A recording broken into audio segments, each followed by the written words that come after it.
নমস্কার, আমি দেবজ্যোতি। আজকের প্রতিবেদনে আপনাদের সকলকে স্বাগত জানাই। এই মুহূর্তে সরকারি কর্মচারীদের কাছে অত্যন্ত বড় খবর রাজ্য সরকারের পক্ষ থেকে আসতে চলেছে।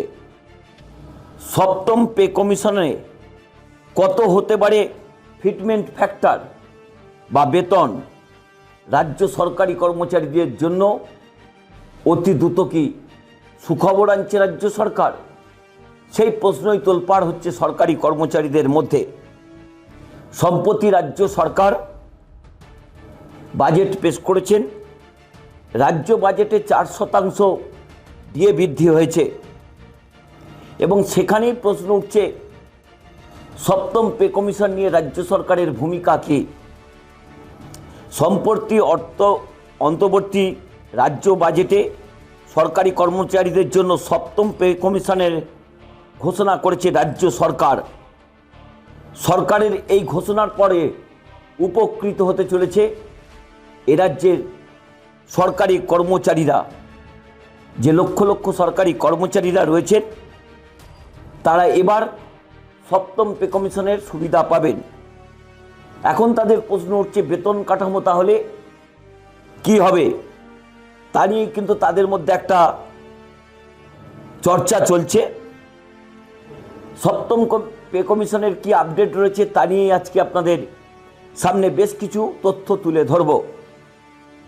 বাঁধা ধরা নিয়ম না থাকলেও রাজ্য এবং কেন্দ্রীয় সরকারের যে পে কমিশনগুলি রয়েছে সেগুলি 10 বছর অন্তর গঠন করা হয়। ষষ্ঠ পে কমিশন শেষ হয়েছে 2025 সালের 31শে ডিসেম্বর। তাই নতুন পে কমিশন গঠনের নিয়ে বেশ কিছু চর্চা চলছিল সরকারি কর্মচারীদের মধ্যে। এতদিন পর্যন্ত রাজ্য সরকারি কর্মচারীরা ষষ্ঠ বেতন কমিশন বা প্রপো 2019 এর অধীনে বেতন পাচ্ছিলেন। এবার কেন্দ্রীয় সরকারি কর্মচারীদের অষ্টম বেতন কমিশনের সঙ্গে সামঞ্জস্য রেখে রাজ্য সরকারও সপ্তম পে কমিশন গঠন করেছেন। তা নিয়েও কিন্তু বিশেষজ্ঞদের মধ্যে একটা আলোচনা চলছে। যে কোনো পে কমিশনের সবচেয়ে উল্লেখযোগ্য দিকটি হলো ফিটমেন্ট ফ্যাক্টর।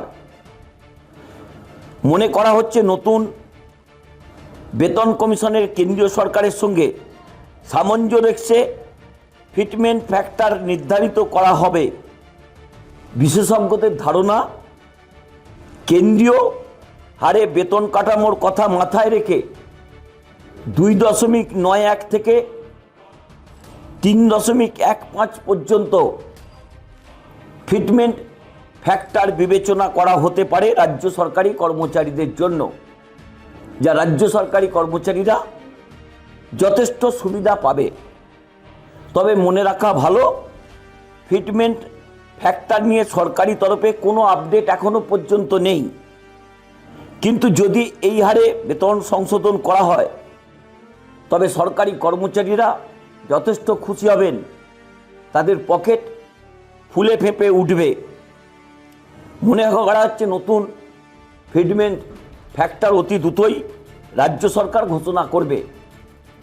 বর্তমানে বেসিক পে 18,000 টাকা হলেও 2.91 গুণ ফিটমেন্ট ফ্যাক্টর বেতন কমিশন যদি বাড়ায় তাহলে কিন্তু তা পৌঁছে যাবে 52,380 টাকায়। যদি তা 3.15 গুণে ধরা হয় তাহলে সেই সংখ্যাটা আরও বেশি। সেখানে নতুন বেতন কাঠামো হবে 56,700 টাকা। এখানেই আপনাদের একটা তথ্য জানিয়ে রাখি, মূল বেতনের সাথে বাড়ি ভাড়া ও মহার্ঘ ভাতা অর্থাৎ ডিএ সেই পরিমাণও কিন্তু যথেষ্ট বাড়বে। রাজ্য বাজেটে সরকারের পক্ষ থেকে সপ্তম পে কমিশন ঘোষণার একটা সদিচ্ছা প্রকাশ করা হয়েছে। এরপর কিন্তু দীর্ঘ প্রসেস রয়েছে। সেই দীর্ঘ প্রসেস অতিক্রম করতে যথেষ্ট সময় লাগবে রাজ্য সরকারের, কারণ চেয়ারম্যান গঠন করতে হবে, কমিশনের সদস্যদের গঠন করতে হবে, সেই সব সুপারিশ শেষ হলে তা সব অর্থ দপ্তরের কাছে পেশ করা হবে। সেখান থেকে সবুজ সংকেত এলে তবেই কিন্তু এই সপ্তম পে কমিশন গঠন হবে। অর্থাৎ রাজ্য সরকারি কর্মচারীদের যে দাবি ছিল সেই মহার্ঘ ভাতার দাবি না মিটলেও সপ্তম পে কমিশনের দাবি কিন্তু মিটতে চলেছে।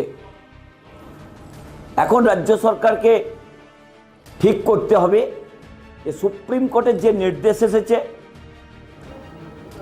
31শে মার্চের মধ্যে 25% ডিএ দিতে হবে এবং তার সঙ্গে বাকি যে ডিএ রয়েছে অর্থাৎ মহার্ঘ ভাতা বাকি রয়েছে তার সম পরিমাণে কটা ভাগে তারা দেবেন, তার প্রথম যে ইনস্টলমেন্ট সেটা কিন্তু 31শে মার্চের মধ্যে দিতে হবে।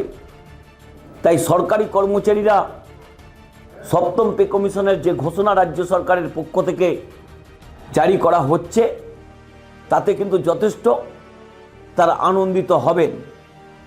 এই রকম প্রতিটি খবরের গুরুত্বপূর্ণ আপডেট পেতে কলকাতা টিভির পাশাপাশি কলকাতা টিভির ডিজিটালে চোখ রাখুন। কলকাতা টিভি, রাত দিন 7 দিন।